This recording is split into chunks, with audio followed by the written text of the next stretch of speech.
If you keep waking up around 2 or 3 in the morning, wide awake for no clear reason, this is for you. You fall asleep just fine. But a few hours later, your eyes open. Your mind is alert. Your body feels restless. And no matter what you try, going back to sleep feels almost impossible. Most people assume this is just stress, or aging, or bad luck. But what's actually happening is something much more specific. And once you understand it, you can fix it. Your body runs on an internal timing system called the circadian rhythm. And one of the most important hormones controlling that rhythm is cortisol. Now, most people hear cortisol and think stress. But cortisol's primary job is actually to regulate energy and wakefulness throughout the day. Under normal circumstances, cortisol follows a very predictable pattern. It stays low during the night, so your body can rest deeply. Then it gradually rises in the early morning hours, giving you that natural sense of alertness when it's time to wake up. But when that rhythm becomes disrupted, something goes wrong. Instead of rising in the morning, cortisol spikes in the middle of the night. And that sudden spike is what pulls you out of sleep at 2, 3, sometimes 4 in the morning, wide awake and unable to understand why. Now, waking up once in a while is not a major concern.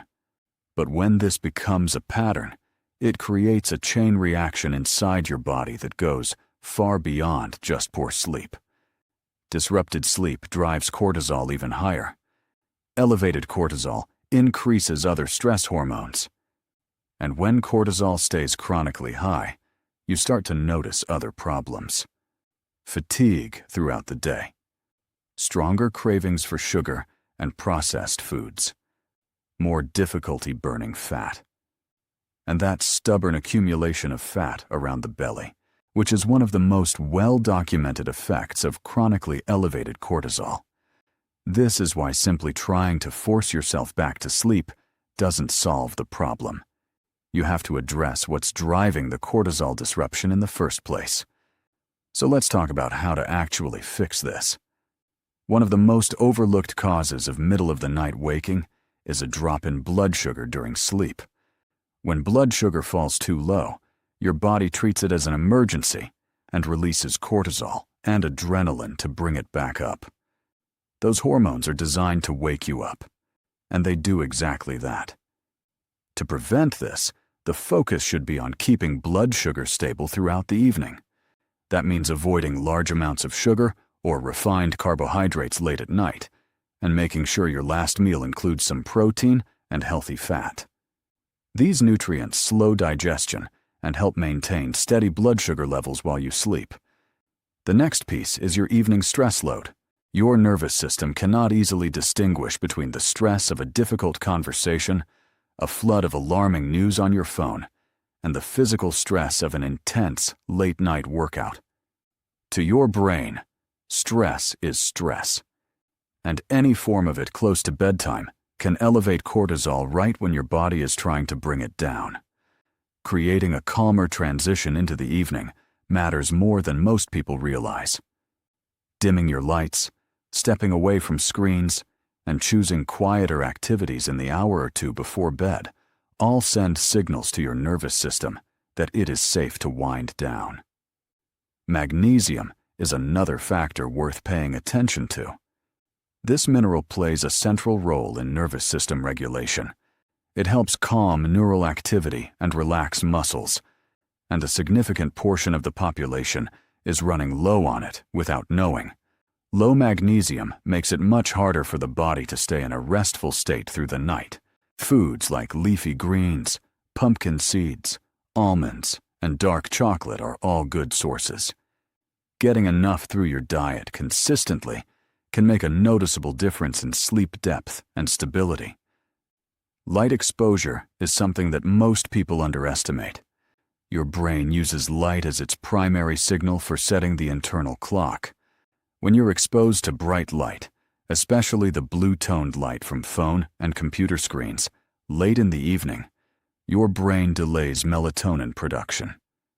Melatonin is the hormone that signals it's time to sleep. When that signal gets pushed back, the entire sleep cycle shifts. Cortisol timing shifts with it, and the result is often that unwanted spike in the early morning hours.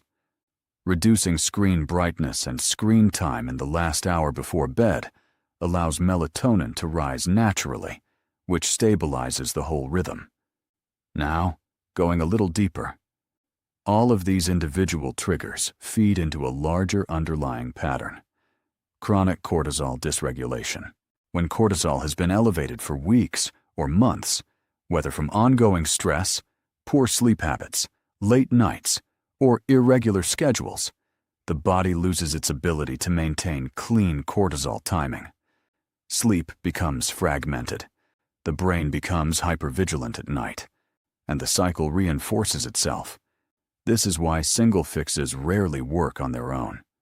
What actually works is a consistent daily rhythm that resets the system from the ground up. Morning sunlight is one of the most powerful tools available. Getting natural light in your eyes within the first 30 to 60 minutes of waking anchors your circadian rhythm for the entire day. It helps set the precise timing of when cortisol should peak and when it should fall. Consistent sleep and wake times reinforce that same signal every day. Moderate physical activity, particularly earlier in the day, helps regulate cortisol naturally without overstimulating the system close to bedtime.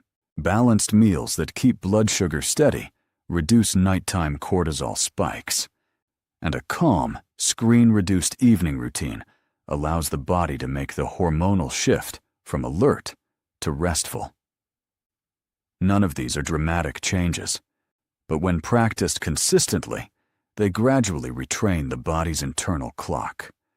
Cortisol begins to follow its natural rhythm again. Nighttime awakenings become less frequent, and sleep becomes deeper and more restorative. Here's what this really comes down to. Waking up at 3 in the morning is not random. It's a signal. Your body is telling you that something in your daily rhythm is out of alignment. Sleep isn't controlled by willpower or by simply trying harder to rest. It's controlled by hormones, light, stress, blood sugar, and the accumulated patterns of your daily life. When those systems are working together, sleep happens naturally. And when sleep improves, almost everything else tends to follow. Energy becomes more stable. Focus sharpens. Mood lifts. Metabolism functions more efficiently. And that layer of cortisol-driven belly fat often begins to respond in ways it never did when sleep was broken. You don't need to force sleep. You need to restore the conditions that allow sleep to happen on its own.